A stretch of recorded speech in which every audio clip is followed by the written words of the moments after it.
जब ये मंत्री थे और लोग अपनी परेशानी लेकर उनके पास जाते थे तो ये कौन सा बाड़ा था उसका रास्ता दिखा देते थे। कौन सा बाड़ा था उसका रास्ता दिखा देते थे। आज मैं किसी व्यक्ति की बात नहीं कर रहा, मैं एक प्रवृत्ति की बात कर रहा हूं, और उस प्रवृत्ति की जो कुर्सी पर बैठते ही बदल जाती है और कुर्सी जाते ही ज्ञान का ग्रंथ बन जाती है। जब तक ऊंट खड़ा रहता है तब तक आदमी को रेत नहीं दिखती है। एक हाथ में हुक्म तो दूसरे में रिश्तेदारी थी।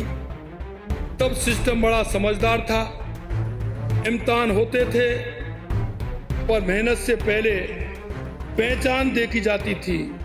इम्तिहान होते थे पर सवाल कागज में नहीं, पहले जेब में उतरते थे। पेपर लीक माफियाओं को जेल भेजने का ये सफाई अभियान अनवरत रूप से जारी और रहेगा। हमारे एक विपक्षी सदस्य को प्रदेश के युवाओं की बड़ी चिंता है। जब ये मंत्री थे और लोग अपनी परेशानी लेकर उनके पास जाते थे तो ये कौन सा बाड़ा था उसका रास्ता दिखा देते थे। कौन सा बाड़ा था उसका रास्ता दिखा देते थे। अध्यक्ष महोदय, इस सदन में 3 फरवरी को हुई बहस में हमारी साथी ने उस बाड़े के बारे में पूरा इतिहास बता दिया था। अब आप ये बताओ, मुझे इस पर दोबारा बोलने की जरूरत है क्या? आज मैं किसी व्यक्ति की बात नहीं कर रहा, मैं एक प्रवृत्ति की बात कर रहा हूं, और उस प्रवृत्ति की जो कुर्सी पर बैठते ही बदल जाती है और कुर्सी जाते ही ज्ञान का ग्रंथ बन जाती है। हम राजस्थान वाले सीधे लोग हैं। यहां कहा जाता है जब तक ऊंट खड़ा रहता है तब तक आदमी को रेत नहीं दिखती है। एक समय था जब कुछ लोग सत्ता में थे, पूरा कुनबा साथ था। एक हाथ में हुक्म तो दूसरे में रिश्तेदारी थी। तब सिस्टम बड़ा समझदार था।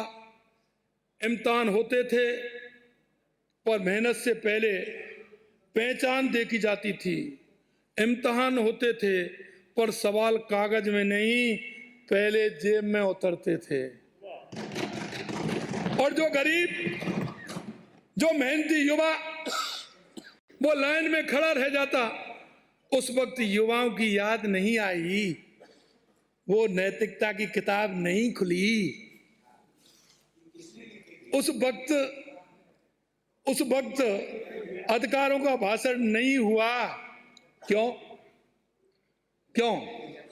उस वक्त नैतिकता कहां थी? उस वक्त युवाओं के अधिकार कहां थे? उस वक्त ईमानदारी किस फाइल में बंद थी? लेकिन समय बड़ा बलवान है। एक दिन कुर्सी खिसकी, ऊंट बैठ गया, और तभी एक चमत्कार हुआ, और वो वही लोग जो कल तक घी पीने में मस्त थे आज मंच से बोल रहे हैं। क्या बोल रहे हैं?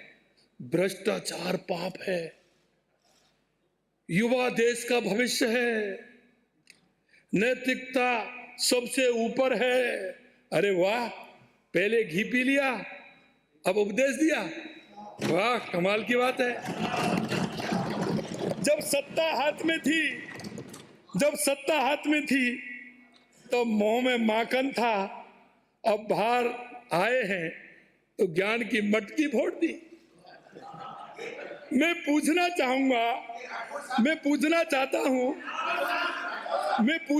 हूं, जब कुर्सी थी तब जुबान कहां थी? और जब फैसले का करने का वक्त था तब विवेक छुट्टी पर क्यों था? जब विवेक छुट्टी पर था। और सबसे मजेदार बात यह है, अब हर मंच से ईमानदारी का पाठ पढ़ाया जा रहा है। अरे भाई, ईमानदारी कोई रिटायरमेंट के बाद की योजना नहीं होती। रिटायरमेंट के बाद की योजना होती है क्या अध्यक्ष जी? ईमानदारी कोई रिटायरमेंट के बाद की योजना नहीं होती। ईमानदारी तो वो चीज है जो कुर्सी पर बैठकर दिखाई जाती है, ना कुर्सी से उतरकर सुनाई जाती है। साहब, युवाओं को भाषण नहीं चाहिए, युवाओं को बराबरी का मौका चाहिए, उन्हें नैतिकता की कहानी चाहिए, उन्हें निष्पक्ष परीक्षा चाहिए। माननीय अध्यक्ष जी, जरूरत तो प्रदेश के युवाओं में विश्वास बहाली की थी, जो हमने करके दिखाया। आज प्रदेश के युवाओं के लिए अवसरों का अंबार लगा हुआ है। अब तक 1 लाख से अधिक पदों पर नियुक्तियां दी जा चुकी हैं और 1,53,000 से अधिक पदों पर भर्ती प्रक्रियाधीन चल रही है। और हाल ही में हमने युवा दिवस पर 1 लाख सरकारी पदों पर भर्तियों का कैलेंडर भी हमने जारी किया। साथ ही पिछले 2 साल में निजी क्षेत्र में भी युवाओं के लिए 2 लाख से अधिक रोजगार के अवसर सृजित हुए हैं। हमने उम्मीदों को फिर से पंख दिए हैं। आज मेहनती युवाओं का सपना साकार हो रहा है। हमने उम्मीदों को फिर से पंख दिए हैं। आज मेहनती युवाओं का सपना साकार हो रहा है। नेता प्रतिपक्ष जी, आप अपने साथियों से कह दीजिए कि अपने जो भी युवा साथी हैं, मिलने वाले हैं, आपके विधान, क्योंकि आपका तो पूरा है, तो उनसे कहिए कि वो मन लगा के पढ़ें, परीक्षा ईमानदारी से होगी। इस बार कोई बैकडोर एंट्री नहीं है, बल्कि बैकडोर एंट्री करवाने की कोशिश करने वालों की भी जेल में एंट्री पक्की है।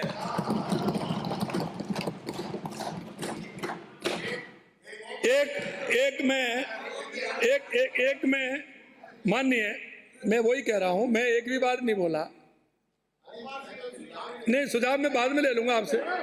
विपक्ष के एक बड़े नेता अपने आप को महात्मा करा देंगे, वो भी आ रहा हूं। विपक्ष के एक बड़े नेता अपने आप को, क्योंकि मैं पिछली बार भी मैंने कहा कि जो सदस्य उपस्थित नहीं रहे उनके बारे में मैं कहना नहीं चाहता, लेकिन मुझे उम्मीद थी कि सदन में आएंगे, लेकिन इंतजार कितना करूं। मेरा तीसरा बजट है, ये आपका हमारा तीसरा बजट है। ये तो आने वाला समय और वक्त बताएगा। वक्त बड़ा बलवान होता है जी, वक्त बड़ा बलवान होता है। यही गलतफहमी तो तुमको उधर बैठा दिया, इसी गलतफहमी ने तो, क्योंकि जब तुम कुछ दिख नहीं रहा था, आपके आंखों पर वो जो एक परत जो चढ़ी हुई थी, उस परत में आप कुछ देख ही नहीं पाए। उनके साथ, युवाओं के साथ कितना कठोर, कितना उनका युवाओं का पसीना गया, कितनी उनकी मेहनत की और उनके हाथ क्या लगा, ये नहीं दिखा आपको। मैं उन विपक्ष के बड़े नेता अपने आप को महात्मा गांधी का अनुयायी बताते हैं, मैं उन्हें सलाह देता हूं कि आप महात्मा गांधी की आत्मकथा सत्य के साथ प्रयोग, कौन सी, सत्य के साथ प्रयोग दोबारा पढ़ें और फिर सोचें कि आपके रहते हुए प्रदेश के युवाओं पर क्या क्या बीती। बापू ने कहा था कि सत्य ही ईश्वर है। तो अगर आप में साहस हो तो इस सदन में आकर वह सत्य बताइए कि कैसे अपने प्रदेश के युवाओं का हक मारा और उन्हें निराशा में धकेल दिया। हमने एसआईटी का गठन कर अपराधियों को सलाखों के पीछे भेजा और प्रदेश के युवाओं को खोए आत्मविश्वास को लौटाने का काम किया। और आज आप प्रदेश के युवाओं से बात करोगे तो उनके मन में अंदर में यह विश्वास है कि हमारे साथ न्याय होगा, और हम चाहते हैं कि हमारा राजस्थान का युवा पूरी तरह से मेहनत करे, आगे बढ़े, और जहां उसे आवश्यकता है निश्चित रूप से हमारी सरकार लगातार काम कर रही है युवाओं के क्षेत्र में। और हमारा सरकारी में तो कर ही रहे, लेकिन प्राइवेट में भी हम काम कर रहे हैं, उसमें भी आए। और मैं तो कह सकता हूं युवा नीति हम लेकर के आए, उसका जिक्र मैं आगे करूंगा। स्टार्टअप के माध्यम से प्रदेश का युवा उद्यमी बनकर नौकरी मांगने वाला नहीं बल्कि नौकरी देने वाला बन रहे। यह सरकार युवाओं के सपने को कुचलती नहीं, उन्हें दिशा देती है और मौका देती है। माननीय अध्यक्ष जी, कई मेरे सदस्यगण कानून व्यवस्था के बारे में बात कर रहे थे। सदन में कई माननीय सदस्यों ने प्रदेश की कानून व्यवस्था के बारे में कई प्रकार की टीका टिप्पणियां की हैं। प्रत्येक लोक कल्याणकारी सरकार का यह पहला संवैधानिक धर्म है कि जिस जनता ने विश्वास के साथ उन्हें शासन सौंपा है, उन्हें सुदृढ़ कानून व्यवस्था देकर शांति और सुकून से जीवन यापन करने का वातावरण सुनिश्चित करें। पिछली सरकार में अध्यक्ष महोदय, आपने कानून व्यवस्था कहां देखी?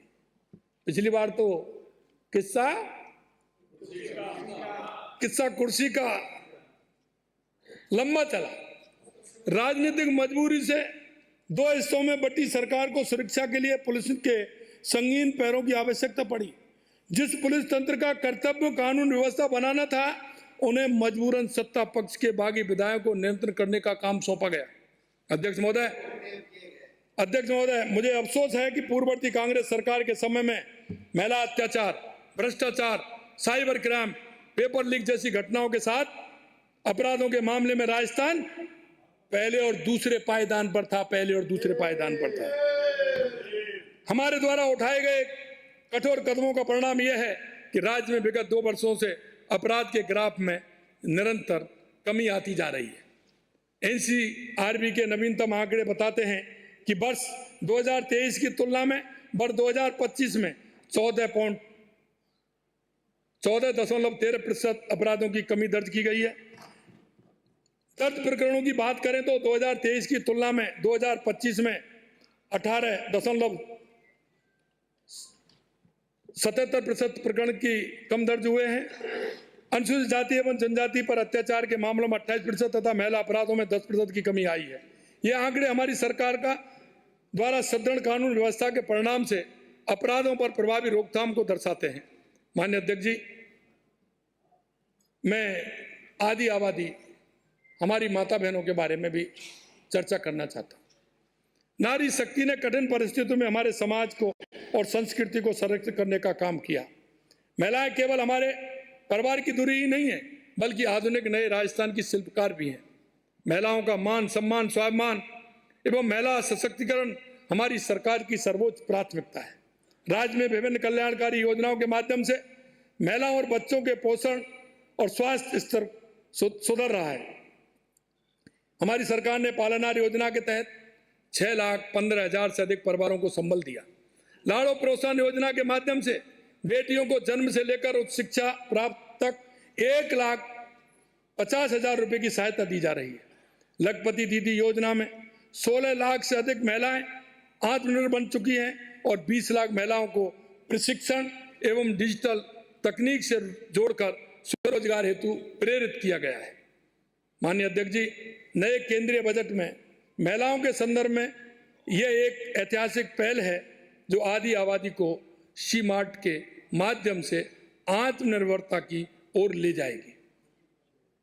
प्रधानमंत्री मातृ वंदन योजना में 10,26,000 से अधिक माताओं को 536 करोड़ रुपए की सहायता दी है। माताओं के पोषण में सुधार होगा तो हमारे नौनिहाल भी स्वस्थ होंगे। मैं आपको कुछ आंकड़े भी बता रहा हूं। मुख्यमंत्री मातृत्व पोषण योजना 170 करोड़ रुपए का भुगतान, 5,09,000 से अधिक लाभार्थी। रसोई गैस सब्सिडी योजना 1 करोड़ परिवारों को 450 रुपए में रसोई गैस सिलेंडर। साइकिलों का वितरण 10,51,000। मां वाउचर योजना में 3,61,000 महिलाओं की सोनोग्राफी कूपन। कालीबाई उच्च शिक्षा स्कूटी योजना में, देवनाथ योजना में 40,000 स्कूटियों का वितरण। मुख्यमंत्री एकल नारी सम्मान पेंशन योजना 6,544 करोड़ रुपए, 19 लाख पेंशनर। कालका पेट्रोल यूनिट 500। सोलर दीदी बनाई गई 25,000 महिलाएं। महिला शक्ति आत्मरक्षा प्रशिक्षण 3 लाख महिलाएं बालिकाओं को आत्मरक्षा का प्रशिक्षण दिया गया। राजीव का योजना में 1,299 से अधिक गांव, 52,500 स्वयं सहायता समूह और 2,36,000 समूह को 5,500 करोड़ रुपए का ऋण दिया गया है। माननीय अध्यक्ष जी, हमारी सरकार युवा, महिला, किसान और गरीब को लेकर के चलती है, क्योंकि यह चार जातियां, हमारे देश के यशस्वी प्रधानमंत्री नरेंद्र मोदी जी कहते हैं कि हमारी इन चार जातियां हमारी ये बढ़ेंगी तो निश्चित रूप से मेरे गांव का, मेरे जिले का, मेरे प्रदेश का और मेरे देश का विकास होगा। वो हमारी धारणा, हम उनको लेकर के चलते हैं। तो वो सशक्त होंगे तो निश्चित रूप से हमारा प्रदेश सशक्त होगा। मुझे कहते हुए हर्ष हो रहा है, यशस्वी प्रधानमंत्री श्री नरेंद्र मोदी जी के नेतृत्व में देश के 25 करोड़ लोग गरीबी से बाहर आए हैं। 25 करोड़ लोग, ये गरीब कल्याण के प्रति हमारे समर्पण और संकल्प को दिखाता है। अंतिम पंक्ति में भरोसा जगाने के लिए हमारी सरकार ने पहले दिन से ही पंडित दीनदयाल उपाध्याय जी के दिखाए गए मार्ग, लक्ष्य अंत्योदय, पथ अंत्योदय और प्रण अंत्योदय के भाव से प्रदेश में गरीब व्यक्ति के उत्थान और कल्याण के लिए लगातार हमारी सरकार काम कर रही है।